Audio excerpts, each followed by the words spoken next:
নিলয় আলমগীরকে ঘিরে আবারও তুমুল আলোচনা শুরু হয়েছে। সামাজিক মাধ্যমে তার একটি নাটকের দৃশ্য ভাইরাল হওয়ার পর অনেকেই দাবি করছেন নিলয়ের স্ত্রী নাকি অভিমানে ইঙ্গিতপূর্ণ মন্তব্য করছেন। সরাসরি কিছু না বললেও তার মুখের ভঙ্গি, কথার সুর আর হতাশার টোন দেখে বোঝা গেছে তিনি নিলয়ের সাম্প্রতিক কাজগুলোতে সন্তুষ্ট নন। তিনি বলেছেন, এভাবে অতিরিক্ত ঘনিষ্ঠ দৃশ্য করলে পরিবারের মাথা নত হয়।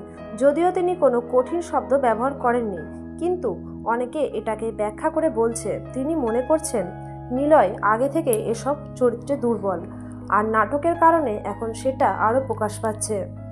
এদিকে নাটকের টিম জানিয়েছে সবকিছুই ছিল গল্পের প্রয়োজনে, বাস্তবে এর সঙ্গে কিছুই মিল নেই। কিন্তু দর্শকের একাংশ নিলয়ের ব্যক্তিগত জীবনকে টেনে এনে নানা ধরনের মন্তব্য করছে, যা নিয়ে নিলয় নিজেই বিরক্তি প্রকাশ করেছেন। তিনি বলেছেন, অভিনয়কে অভিনয় হিসাবে দেখা উচিত, বাস্তবের সঙ্গে মেলানো ঠিক নয়।